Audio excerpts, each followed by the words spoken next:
ಇವತ್ತು ಕಲಬುರಗಿ ಜಿಲ್ಲೆಯಲ್ಲಿ ಕಾನೂನು ಸುವ್ಯವಸ್ಥೆ ಅನ್ನೋದು ಹದ್ದುಗೆಟ್ಟು ಹೋಗಿದೆ. ಇಡೀ ಜಿಲ್ಲಾ ಆಡಳಿತ,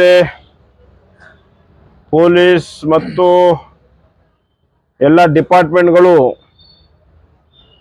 ಖರ್ಗೆ ಕುಟುಂಬದ ನೌಕರರಪ್ಲೆ, ಮನಿ ಕೆಲಸಗಾರರಪ್ಲೆ ವರ್ತಿಸ್ತಾ ಇದ್ದಾರೆ.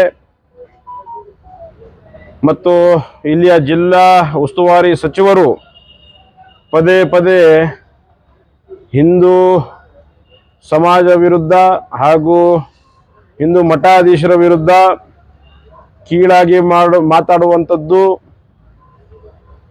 ಮತ್ತು ಯಾರು ಹಿಂದೂ ಪರ ಹೋರಾಡ್ತಾರೆ ಅವರಿಗೆ ಒದ್ದು ಹೊಳಗಾಕಿ ಅಂತೇಳಿ ಬಹಿರಂಗವಾಗಿ ಹೇಳುವಂಥದ್ದು, ಇದನ್ನು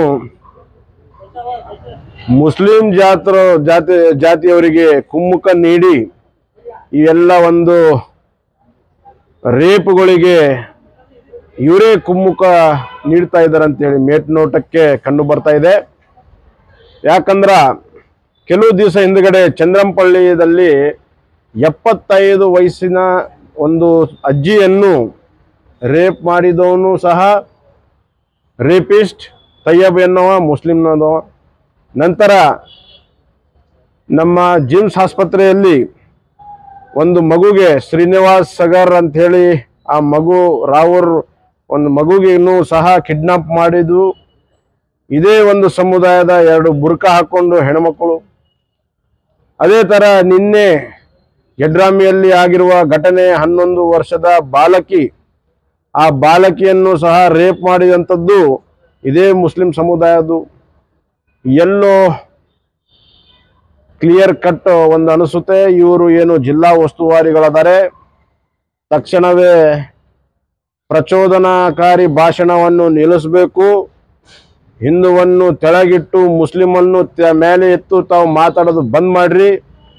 ನೀವು ಮಾತಾಡೋ ಕಾರಣನೇ ಇವೆಲ್ಲ ಕಾರಣಗಳು ಆಗುವಂಥದ್ದು. ನೀವು ಏನಪ್ಪ ಅಂತಂದರೆ ಮತ್ತೊಮ್ಮೆ ಇದೇ ಥರ ಯಾವುದನ್ನ ಘಟನೆ ಆದರೆ ನೀವು ಮತ್ತೆ ಪದೇ ಪದೇ ಹಿಂದೂ ಮುಸ್ಲಿಂ ಅಂತ ಹೇಳಿ ನೀವು ಮುಸ್ಲಿಮರಿಗೆ ಮೇಲೆ ಎತ್ತಿ ಮಾತಾಡೋದು, ಹಿಂದೂವರಿಗೆ ತೆಳಗೆತ್ತಿ ಮಾತಾಡಿದ್ರೆ ನಿಮಗೆ ಎಚ್ಚರಿಕೆ ನೀಡ್ತಾ ಇದ್ದೀವಿ. ಮುಂಬರುವ ದಿನಗಳಲ್ಲಿ ನಾವು ಕೂರ್ತಾರಲ್ಲ, ನೀವು ಎಲ್ಲಿರ್ತೀರಿ ಅಲ್ಲಿ ಬಂದು ನಿಮ್ಮ ಬಾಯನ್ನು ಬಂದ್ ಮಾಡಬೇಕಾಗುತ್ತೆ. ಈ ಒಂದು ಪ್ರೆಸ್ ಮೀಟ್ ಮುಖಾಂತರ ತಮಗೆ ನಾವು ಎಚ್ಚರಿಕೆ ನೀಡ್ತಾ ಇದ್ದೀವಿ. ಜಾತಿಯನ್ನು ತಾವು ಸೆಕ್ಯುಲರಿಸಮ್ ಅಂತ ಹೇಳಿ ತಾವು ಮಾತನಾಡೋರು, ತಾವು ಸಂವಿಧಾನ ಅಂತ ಹೇಳಿ ಮಾತಾಡೋರು, ಮೊದಲು ನೀವು ಸಂವಿಧಾನವನ್ನು ಓದ್ರಿ, ಸಂವಿಧಾನ ಬಗ್ಗೆ ತಿಳ್ಕೊಳ್ರಿ. ಮಾತೆತ್ತಿದ್ರೆ ಸಂವಿಧಾನ ಎಲ್ಲಿ ನೀವು ಸಂವಿಧಾನವನ್ನು ಗೌರವಿಸ್ತಾ ಇದ್ದೀರಿ? ಯಾವ ಒಂದು ಪದದಲ್ಲಿ ಇದೆ ನಿಮಗೆ ಮುಸ್ಲಿಮ್ಗೆ ಮೇಲೆತ್ರಿ, ಹಿಂದೂದವ್ರಿಗೆ ಹಿಂದೂ ತೊಳಿ ಅಂತೇಳಿ? ನೀವು ಮೊದಲು ಸಂವಿಧಾನವನ್ನು ಗೌರವ ಕೊಡುವಂಥದ್ದು ಮಾಡಿ, ಸಂವಿಧಾನವನ್ನು ರೆಸ್ಪೆಕ್ಟ್ ಕೊಡುವಂಥದ್ದು ಮಾಡಿ, ನಂತರ ಮಂದಿಗೆ ಪಾಠ ಹೇಳೋದು ಮಾಡಿ. ಮುಂಬರುವ ದಿನಗಳಲ್ಲಿ ಎಲ್ಲ ಜಾತಿ ಜಗಳ ಹಚ್ಚೋದು ಬಿಡಿ. ಮತ್ತು ಈ ಒಂದು 11 ವರ್ಷದ ಬಾಲಕಿಗೆ ಏನು ಅತ್ಯಾಚಾರ ಆಗಿದೆ, ಈ ಒಂದು ಏನು ಒಬ್ಬ ಹಾಜಿ ಮಲಗ್ ಎನ್ನುವ ಮಾಸ್ಟರ್, ಆ ಮಾಸ್ಟರು ಇದು ಒಂದೇ ಪ್ರಕಟಣೆಯಲ್ಲಿ ಈಗ ಬಂದಿದ್ದು, ನಮ್ಮ ಕಣ್ಣಿಗೆ ಬಂದಿದ್ದು ಒಂದೇ ಪ್ರಕಟಣ, ಆ ಯವ ಬಂದು ಹೇಳಿದ್ದು. ಇದೇ ತರ ಬಹಳಷ್ಟು ಪ್ರಕಟಣೆಗಳನ್ನು ಮಾಡಿದ್ದಾನಂತೇಳಿ, ಇದೇ ತರ ರೇಪ್ ಮಾಡಿದ್ದಾನಂತೇಳಿ ನಮಗೆಲ್ಲ ಕಿವಿಗೆ ಬಂದಿದೆ.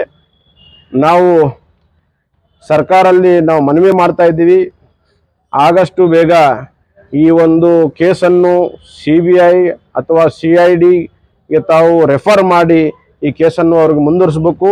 ಇದರಲ್ಲಿ ಸತ್ಯಾಂಶವನ್ನು ಎಷ್ಟು ಈ ಥರ ರೇಪ್ಗಳನ್ನು ಮಾಡಿದ್ದಾನೆ ಎಲ್ಲರ ಮುಂದೆ ತಾವು ತೆರೆದು ಇಡಬೇಕಂತೇಳಿ ನಾನು ಸರ್ಕಾರದಲ್ಲಿ ವಿನಂತಿ ಮಾಡ್ತೀನಿ.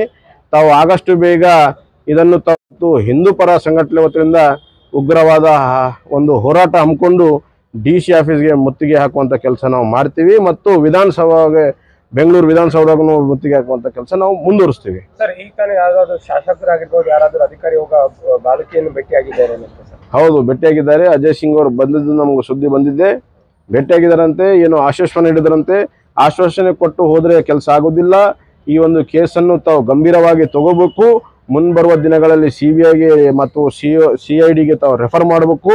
ಅವನು ಆ ಪಾಪಿ ಎಷ್ಟೆಷ್ಟು ರೇಪ್ ಮಾಡಿದ್ದಾನೆ ಎಲ್ಲರ ಮುಂದೆ ಇಡ್ಬೇಕಂತ ಹೇಳಿ ನಾನು ಅವ್ರಿಗೆ ಕೇಳ್ಕೊತಾ ಇದ್ದೀನಿ. ಈ ಘಟನೆಗಳು ಮತ್ತು ಪ್ರಿಯಾಂಕ್ ಖರ್ಗೆ ಏನು ಸಂಬಂಧ, ಯಾವ ಥರ ಲಿಂಕ್ ಮಾಡ್ತಾರೆ?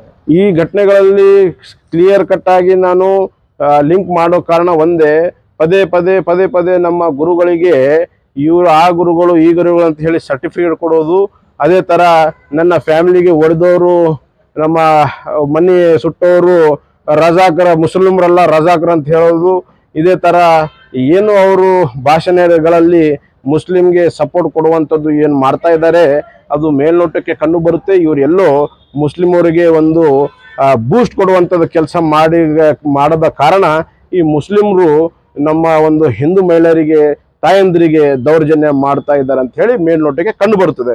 ಮತ್ತೊಂದು ವಿಷಯ, ಇಲ್ಲಿಯ DC ಫೌಜಿಯಾ ತರ್ನುಮ್ ಇವ್ರನ್ನೂ ಸಹ ಎಲ್ಲೋ ಒಳಗೊಳಗೆ ಒಂದು ಕುಮ್ಮುಕ್ಕು ನೀಡ್ತಾ ಇದ್ದಾರೆ ಅಂತ ಹೇಳಿ ನಮ್ಮ ಕಿವಿಗೆ ಬಂದಿದೆ. ಆದಷ್ಟು ಬೇಗ ಈ DC ಫೌಜಿ ತರುಣಂಗೆ ಈ ನಮ್ಮ ಕಲಬುರಗಿ ಜಿಲ್ಲೆ ಶಾಂತಿಯಾಗಿ ನೋಡಬೇಕು, ಅಥವಾ ಒಳ್ಳೆಯ ಒಂದು ಇವೆಲ್ಲ ಕೋಲುಗಂಬೆ ಆಗಬಾರ್ದು ಅಂತ ಹೇಳಿದ್ರೆ ಆದಷ್ಟು ಬೇಗ ಈ ಫೌಜಿಯಾ ತರುಣಂಗೆ ಇಲ್ಲಿಂದ ಟ್ರಾನ್ಸ್ಫರ್ ಮಾಡ್ಬೇಕಂತ ಹೇಳಿ ನಾನು ವಿನಂತಿ ಮಾಡ್ತಾ ಇದ್ದೀನಿ. ಹೇಳಿ ಸರ್. ಹಿಂದಿ ಕನ್ನಡ. ಕಲಬುರಗಿ ಜಿಲ್ಲೆಯ ಯಡ್ರಾಮಿ ತಾಲೂಕಿನಲ್ಲಿ ಯಡ್ರಾಮಿ ಲಂಬಾಣಿ ತಾಂಡದ ಒಬ್ಬ ಹುಡುಗಿ 5ನೇ ತರಗತಿ ಓದ್ತಾ ಇದ್ದ 11 ವರ್ಷದ ಹುಡುಗಿ, ಅಲ್ಲಿ ಒಬ್ಬರು ಶಿಕ್ಷಕ ಆದಂಥ ಹಾಜಿ ಮಲಂಗ್ ಗಡಿಯಾರ್ ಅವರು ರೇಪ್ ಮಾಡಿದ್ದಾರೆ. ಇದು ರೇಪ್ ಮಾಡಿದ ನಂತರ ಅದು ಕಂಪ್ಲೇಂಟ್ ಆಗಿದೆ, FIR ಆಗಿದೆ, ಎನ್ಕ್ವೈರಿ ನಡೀತಾ ಇದೆ. ಬಟ್ ನಾವು ಹೇಳ್ತಕ್ಕಂಥ ವಿಷಯ ಇಷ್ಟೇ, ಒಂದು ಶಿಕ್ಷಣ ಸಂಸ್ಥೆಯಲ್ಲಿ ಇರ್ತಕ್ಕಂಥ ಟೀಚರ್, ಒಂದು ಉನ್ನತ ಸ್ಥಾನದಲ್ಲಿ ಇರ್ತಕ್ಕಂಥವ್ರು ಅದು ವಿದ್ಯೆ ಕಲಿತಕ್ಕಂಥ ಇದು ಮಾಡ್ತಕ್ಕಂಥದ್ದು ದೊಡ್ಡ ಅಮಾನುಷವಾದಂಥ ಇದು ಖಂಡನೀಯವಾದ ವಿಷಯ. ಇದು ಆಗಬಾರ್ದು. ನಮಗೆ ಗಮನಕ್ಕೆ ಬಂದಿದೆ, ಅಲ್ಲಿ ಅನೇಕ ಹುಡುಗಿಯರಿಗೆ ಈ ಥರ ಮಾಡಿದ್ದಾರೆ ಅಂತ ಗಮನಕ್ಕೆ ಬಂದಿದೆ. ಇದು CID ಎನ್ಕ್ವೈರಿ ಆಗಬೇಕು ಅಥವಾ CBI ಎನ್ಕ್ವೈರಿ ಆಗಬೇಕು. ಅನೇಕ ಹುಡುಗಿಯರಿಗೆ ಈ ಥರ ಆಗಿದೆ. ಇದು ಬಳಕೆಗೆ ಬಂದಿದ್ದು ಒಂದೇ ಕೇಸು. ಆದ್ದರಿಂದ ಮಗುಗೆ ಓದಲಿಕ್ಕೆ ಸರ್ಕಾರ ಜವಾಬ್ದಾರಿ ತಗೋಬೇಕು. 18 ವರ್ಷ ಆದ ನಂತರ ಅವ್ರಿಗೇನಪ್ಪ ಅಂತ ಜಾಬ್ ಕೊಡಬೇಕು, ಉನ್ನತ ಶಿಕ್ಷಣದಲ್ಲಿ ಎಜುಕೇಷನ್ ಮಾಡಿಸ್ಕೊಡ್ಬೇಕು, ಪರಿಹಾರ ಕೊಡಬೇಕು. ಮತ್ತೇನಪ್ಪ ಈ ವಿಷಯದಲ್ಲಿ ನಾವು ಶೀಘ್ರದಲ್ಲಿ ಒಂದು ಗುಲ್ಬರ್ಗಾ ಜಿಲ್ಲೆಯಿಂದ ಅಖಿಲ ಭಾರತ ಬಂಜಾರ ಸೇವಾ ಸಂಘದ ವತಿಯಿಂದ ನೀವು ತೆಗೆದುಕೊಂಡು ಬೆಂಗಳೂರು ಹೋಗಿ ಮುಖ್ಯಮಂತ್ರಿಗೆ ಮತ್ತು ಗೃಹ ಮಂತ್ರಿಗೆ ಮೀಟ್ ಮಾಡೋರಿದ್ದೆ. ನಾವು ಮಾಡ್ತಕ್ಕಂಥ ಕೆಲಸ ಮಾಡ್ತಾಯಿದ್ದು. ಈ ಗಡಿಯಾರ ಏನಿದ್ದಾರಲ್ಲ, ಈ ಶಿಕ್ಷಕ, ಇವರಿಗೆ ಫಾಂಸಿ ಸಜಾ ಕೊಡಬೇಕು. ಇಂಥ ಪೋಕ್ಸೋ ಕಾಯ್ದೆಯಲ್ಲಿ, ಅಟ್ರಾಸಿಟಿ ಕೇಸ್ ಮತ್ತು ಪೋಕ್ಸೋ ಕಾಯ್ದೆಯಲ್ಲಿ ಇವರಿಗೆ ಫಾಂಸಿ ಸಜಾ ಕೊಡ್ತಕ್ಕಂಥ ಕೆಲಸ ಮಾಡಬೇಕು ಸರ್ಕಾರದವರು ಅಂತ ನಮಗೆ ಇದು ಖಂಡನೀಯ. ಇವತ್ತು ನಾವು ಸೂಕ್ಷ್ಮವಾಗಿ ಪ್ರೆಸ್ ಮುಖಾಂತರ ತಿಳಿಸ್ಕೊಟ್ಟಿದ್ದು. ಮುಂದಿನ ಹೋರಾಟ ನಾವು ಸ್ಟಾರ್ಟ್ ಮಾಡ್ತೀವಿ.